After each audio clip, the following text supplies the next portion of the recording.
Oh ya, perkenalkan nama saya Pangarso Puji Prasetyo.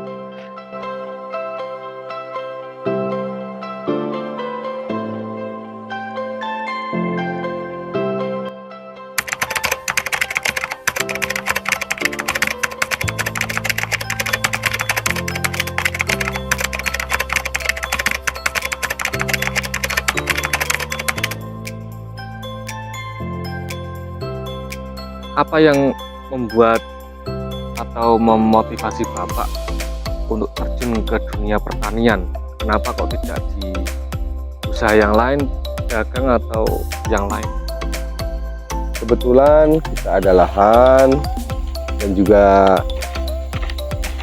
nggak terlalu sulit kalau untuk bertani itu, asal kita mau. Nah, kalau kita di perdagangan atau peternakan, kita butuh modal yang besar.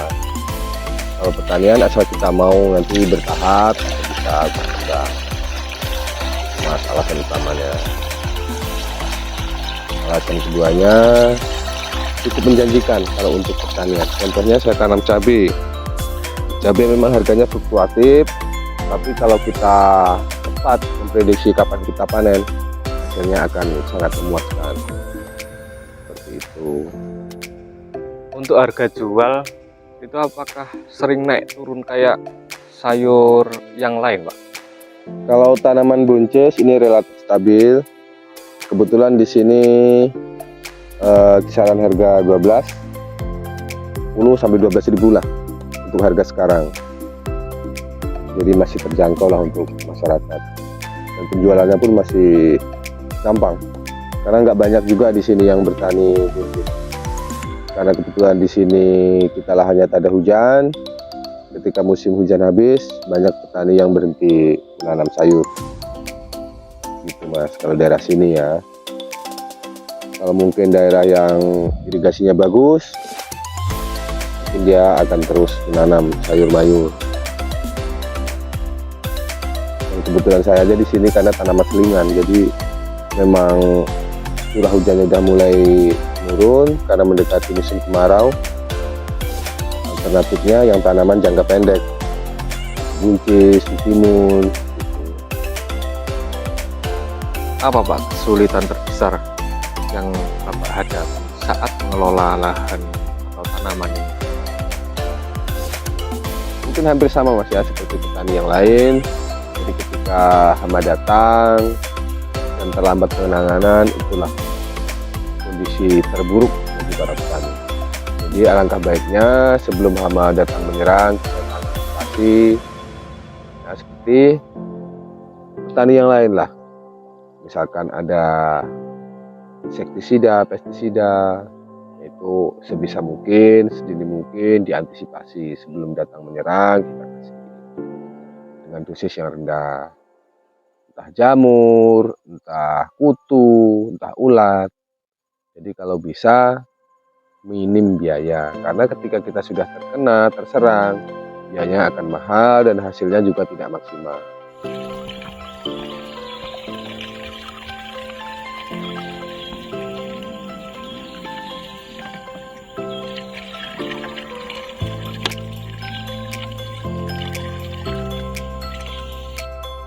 Kira-kira sudah berapa tahun Pak Budi ini terjun di dunia pertanian?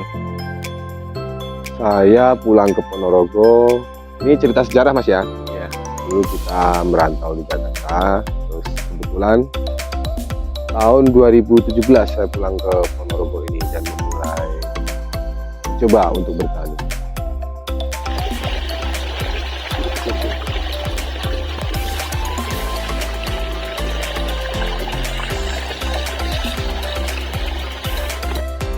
Seberapa penting Pak peran generasi muda dalam dunia pertanian? Sangat penting Mas, amat sangat penting.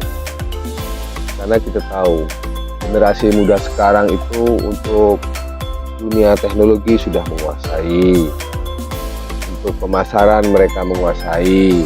Beda dengan generasi yang sudah di atasnya, yang sudah tua-tua. Mereka terbatas akan dunia luar. Nah, sekarang kan banyak media sosial.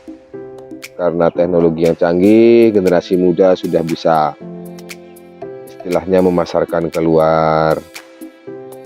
Banyak sekali informasi yang didapat dari media sosial, mereka bisa berinteraksi dengan pembeli yang di luar. Kalau yang tua-tua hanya lokal saja. Kalau boleh tahu Pak, berapa omset per bulan selama bertani ini Pak? Kalau omset per bulan Mas, karena kita bukan pegawai negeri, bukan kerja kantoran, kita nggak ada gaji memang per bulan. Tapi setelah 4 bulan kita baru bisa menikmati. Artinya gaji kita kerja di luar selama 1 tahun, selama 4 bulan kita sudah bisa tercukupi dari hasil pertanian. Pernah nggak Pak usaha sebelum bertani? Ya, nah saya pernah di dunia di perdagangan pernah. Terakhir saya main di bakery. Kebetulan kenapa? Alasan kenapa saya bertani? Ketika saya main di bakery tahun 2020 kebetulan wabah corona. Nah, di situ orang tidak boleh berkerumun, orang tidak boleh berbelanja. Nah, pada akhirnya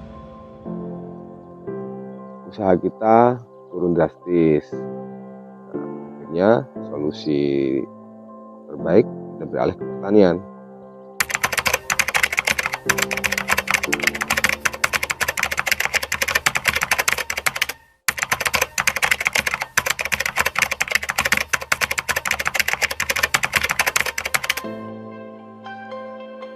Apa pesan dan kesan di dunia pertanian Pak? Jadi untuk para pemula, untuk para pemuda, petani-petani yang masih awam soal pertanian, jangan pernah takut untuk bertani. Dunia pertanian sangat menjanjikan, asal kita tekun dan mau belajar bagaimana ilmu pertanian. Semuanya tidak ada yang sulit asal kita mau. Jadi untuk para pemuda, jangan takut dan jangan gengsi untuk bertani.